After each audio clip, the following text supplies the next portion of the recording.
Hello everyone, welcome back to my channel Be Extra. In this video we are going to know more about our independent India. So let's get started. So our first topic is to discuss is independence movement. So the Indian independence movement was a series of historic events with the ultimate aim of ending British rule in India. It started from 1857 to 1947 when our India got independence. The first nationalistic revolutionary movement for Indian independence emerged from Bengal. The last stages of the self-rule struggle from the 1920s were characterized by Congress adoption of Gandhi's policy of non-violence and civil disobedience. Nationalists like Subhash Chandra Bose, Bhagat Singh and Bhagat Jatin preached armed revolution to achieve self-rule. Poets and writers like as Ravindranath Tagore, Subramanyam Bharati and Bankim Chandra Chattopadhyay spread political awareness. Female leaders like Sarojini Naidu, Preeti Lata and Begum Rokeya promoted the emancipation of Indian women and their participation in national politics. B.R. Ambedkar championed the cause of disadvantaged section of the Indian society. The peak of the campaigns by the Quit India movement was during World War II, led by Congress, and the Indian National Army movement led by Subhash Chandra Bose with the help of Japan. After the 1930s, the movement took on a strong socialist orientation. The work of these various movements ultimately led to the Indian Independence Act 1947, which ended suzerainty in India and created Pakistan. India remained a crown dominee until 26 January 1950 when the Constitution of India came into force, establishing the Republic of India. Pakistan was a dominee until 1956 when it adopted its first republican constitution. In 1971, East Pakistan declared independence as the People's Republic of Bangladesh. The second topic to discuss is early British colonialism in India. The first European to reach India was the Portuguese explorer Vasco da Gama, who reached Calicut in 1498 in search of spice. But he discovered India, and just over a century later, the Dutch and English established trading outposts on the Indian subcontinent, with the first English trading post set up at Surat in 1613. Over the next 2 centuries, the British defeated the Portuguese and Dutch military but remained in conflict with the French, who sought to establish themselves on the subcontinent.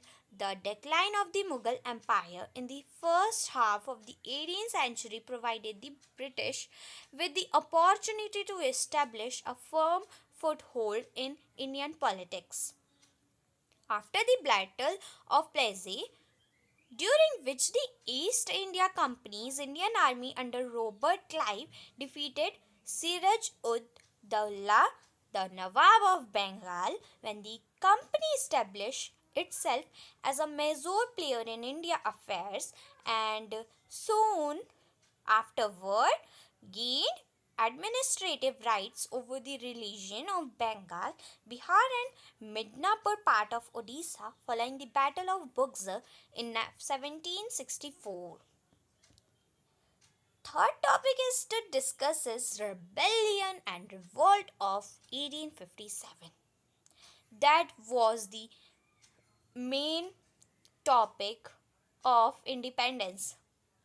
So, the Indian Rebellion and Revolt of 1857 was a major turning point in the history of modern India.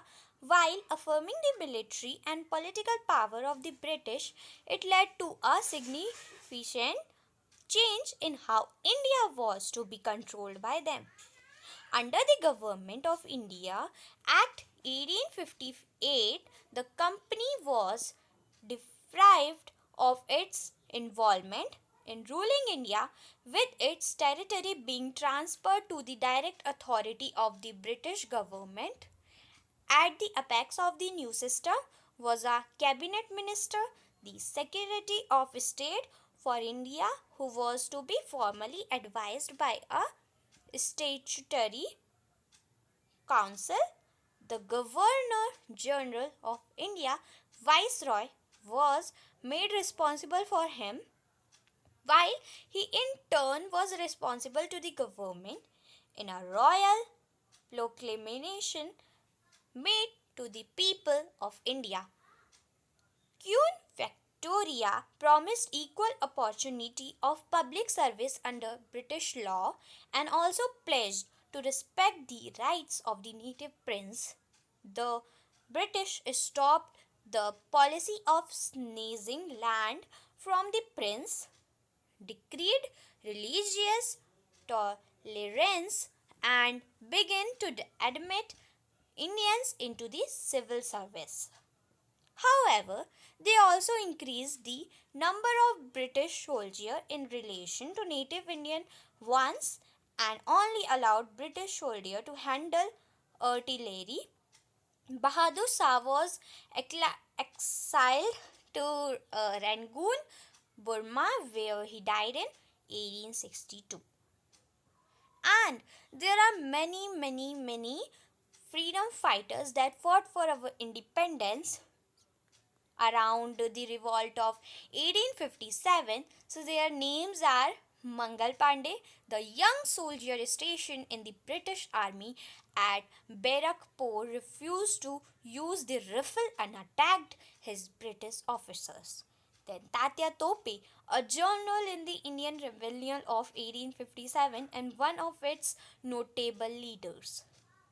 Then, very known Rani Lakshmi Bai, the Queen of Jhansi, and then Nana Sahib Peshwa, an Indian Peshwa of the Maratha Empire, aristocrat and fighter, who led the rebellion in Kanpur during the Great Revolt of 1857. And there are many more freedom fighters also, and these are the leaders only. But the British was continuously controlling the independence of our India. But finally, in 15 August 1947, our India got the independence. And behind that, there are many freedom fighters that fought for our independence, that fought for our India, that fought for our freedom. So their names are firstly Mahatma Gandhi. That's his full name was Mohandas Karamchandra Gandhi, father of the nation, and many more like Jawaharlal Nehru, a principal leader of the Indian independence movement in the 1930s and 1940s, and Vallabhbhai Patel, the first Deputy Prime Minister of India from 1947 to 1950. And there are many more freedom fighters uh, accepted these, but the leaders are there. Some are these only, there are some only. So our slide was ended now, and please subscribe my channel and also hit like to my video. And till then, bye bye, take care.